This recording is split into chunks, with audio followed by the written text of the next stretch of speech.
Diário do Dr. Seward, 30 de setembro. Cheguei em casa às 5 horas e descobri que Godalming e Morris não haviam apenas chegado, mas já haviam estudado a transcrição dos vários diários e cartas que Harker e sua maravilhosa esposa haviam feito e organizado. Harker ainda não havia retornado de sua visita aos homens das transportadoras, dos quais o Dr. Hennessy havia escrito para mim. A Sra. Harker nos deu uma xícara de chá e posso dizer honestamente que, pela primeira vez desde que moro aqui, essa casa antiga parecia um lar. Quando terminamos, a Sra. Harker disse: Dr. Seward, posso pedir um favor? Quero ver seu paciente, Sr. Rainfield. Deixe-me vê-lo. O que você disse sobre ele em seu diário me interessa muito. Ela parecia tão atraente e tão bonita que eu não conseguia recusá-la, e não havia razão possível para que eu devesse. Então eu a levei comigo. Quando entrei na sala, disse ao homem que uma senhora gostaria de vê-lo, ao qual ele simplesmente respondeu: Por quê? Ela está passando pela casa e quer ver cada um, respondi. Oh, muito bem, disse ele. Deixe-a entrar, claro, mas espere um minuto até eu arrumar o lugar. Seu método de arrumação era peculiar. Ele simplesmente engoliu todas as moscas e aranhas das caixas, antes que eu pudesse detê-lo. Era bastante evidente que ele temia ou estava com ciúmes de alguma interferência. Quando ele terminou sua tarefa repugnante, ele disse alegremente: Deixe a senhora entrar. E sentou-se à beira da cama, com a cabeça baixa, mas com as pálpebras levantadas, para que ele pudesse vê-la quando ela entrou. Por um momento, pensei que ele pudesse ter alguma intenção homicida.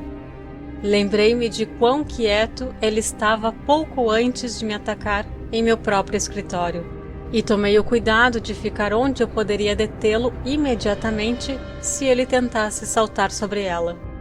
Ela entrou na sala com uma graciosidade desembaraçada, que imediatamente despertaria o respeito de qualquer lunático, pois o desembaraço é uma das qualidades que os loucos mais respeitam. Ela caminhou até ele, sorrindo agradavelmente, e estendeu a mão. Boa noite, Sr. Rainfield, disse ela.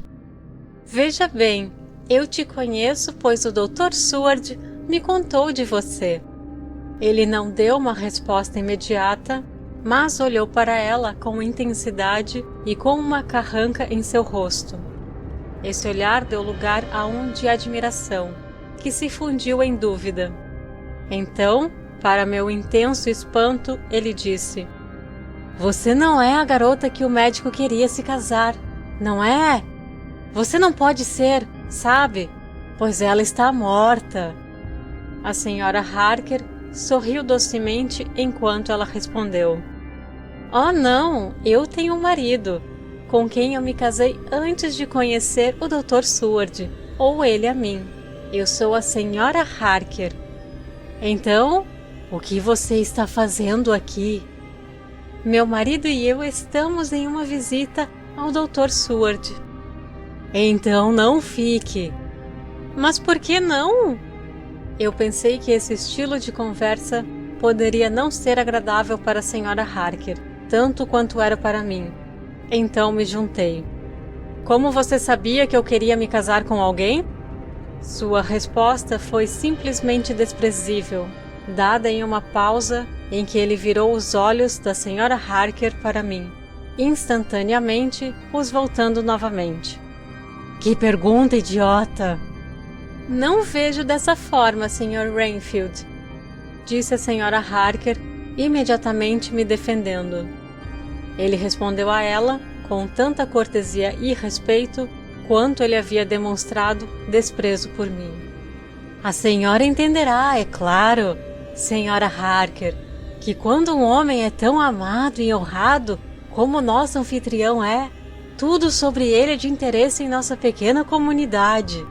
O Dr. Seward é amado não apenas por sua casa e seus amigos, mas também por seus pacientes, que, sendo alguns deles dificilmente em equilíbrio mental, tendem a distorcer causas e efeitos.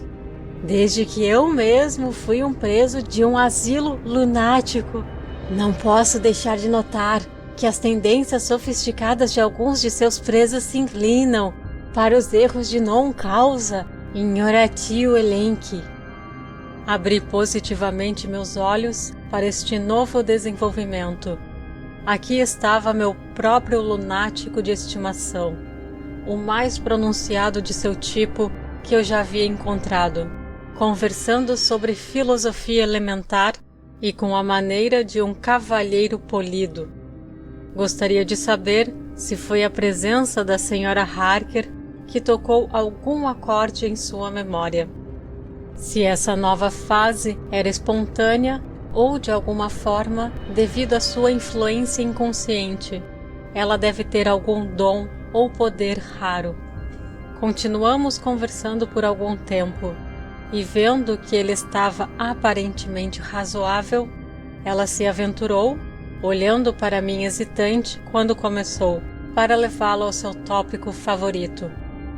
Fiquei novamente surpreso, pois ele se dirigiu à pergunta com a imparcialidade da sanidade mais completa. Ele até se considerou um exemplo quando mencionou certas coisas. Ora, eu mesmo sou um exemplo de um homem que tinha uma crença estranha. De fato, não é de admirar que meus amigos estivessem alarmados e insistissem que eu fosse mantido sob controle. Eu costumava imaginar que a vida era uma entidade positiva e perpétua, e que, consumindo uma infinidade de coisas vivas, não importa quão baixa na escala da criação, poderia se prolongar a vida indefinidamente. Algumas vezes eu mantive essa crença com tanta força que eu realmente tentei tirar a vida humana. O médico aqui é testemunha de uma ocasião em que tentei matá-lo, com o objetivo de fortalecer meus poderes vitais pela assimilação com meu próprio corpo de sua vida através de seu sangue, me baseando, é claro, na frase das Escrituras, pois o sangue é a vida. Embora, de fato, o vendedor de um certo placebo tenha vulgarizado o truísmo até o ponto de desprezo. Não é verdade, doutor? Eu assenti, pois fiquei tão surpreso que mal sabia que pensar ou dizer. Era difícil imaginar que eu o tinha visto comer suas aranhas e moscas nem 5 minutos antes. Olhando para o relógio, vi que deveria ir à estação para encontrar Van Helsing. Então, disse a Sra. Harker que era hora de sair. Ela veio imediatamente, depois de dizer agradavelmente ao Sr. Rainfield: "Adeus, e espero que eu possa vê-lo com frequência, sob circunstâncias mais agradáveis ao senhor." Ao qual, para o meu espanto, ele respondeu: "Adeus, minha querida. Oro a Deus para que eu nunca mais veja seu doce rosto. Que Ele abençoe e a proteja." Quando fui à estação para encontrar Van Helsing, deixei os rapazes em casa. O pobre Art parecia mais animado desde que Lucy ficou doente, e Quincy estava com seu próprio brilho, mais do que há muitos dias.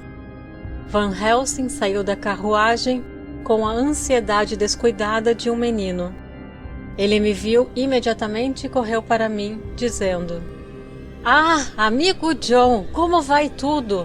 Bem? Então, eu tenho estado ocupado, pois venho aqui para ficar se necessário. Todos os assuntos estão resolvidos comigo, e tenho muito a dizer."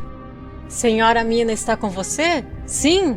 "E seu marido também? E Arthur? E meu amigo Quincy? Eles também estão com você?" "Bom."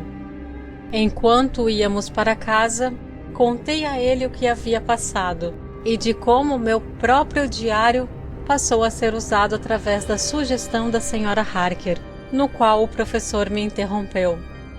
Ah, aquela maravilhosa Sra. Mina!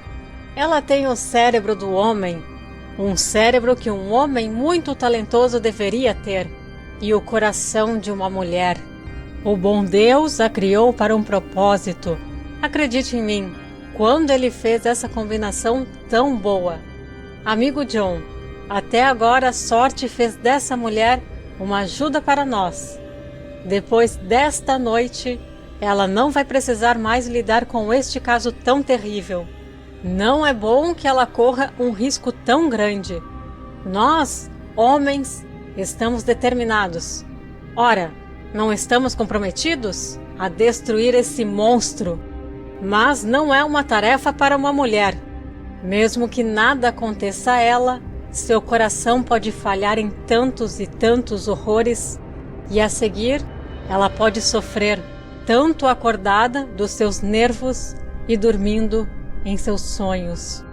E além disso, ela é jovem e não há tanto tempo casada. Pode haver outras coisas para pensar em algum tempo, se não agora. Você me diz que ela escreveu tudo, então ela deve consultar conosco. Mas amanhã ela se despedirá deste trabalho e nós vamos sozinhos.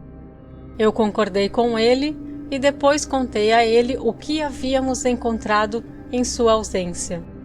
Que a casa que Drácula havia comprado era vizinha à minha própria.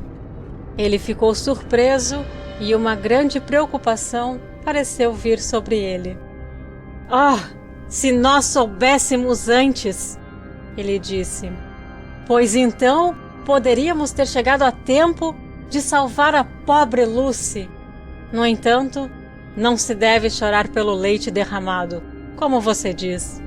Não pensaremos nisso, mas seguiremos o caminho até o fim. Então ele caiu em um silêncio que durou até entrarmos no meu próprio portão. Antes de irmos nos preparar para o jantar, ele disse à Sra. Harker: fui informado, Sra. Mina, pelo meu amigo John, que a senhora e seu marido colocaram em ordem exata todas as coisas que aconteceram até esse momento. Não até esse momento, professor, disse ela impulsivamente, mas até esta manhã. Mas por que não até agora? Vimos quão bem a luz faz sobre todas as pequenas coisas. Contamos nossos segredos e, no entanto, ninguém que tenha dito é o pior por isso.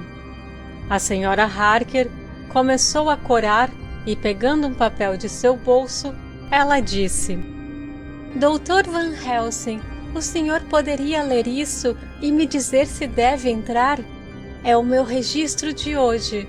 Eu também vi a necessidade de escrever tudo no momento, por mais trivial que fosse, exceto o que é pessoal. Devo acrescentar ao conjunto?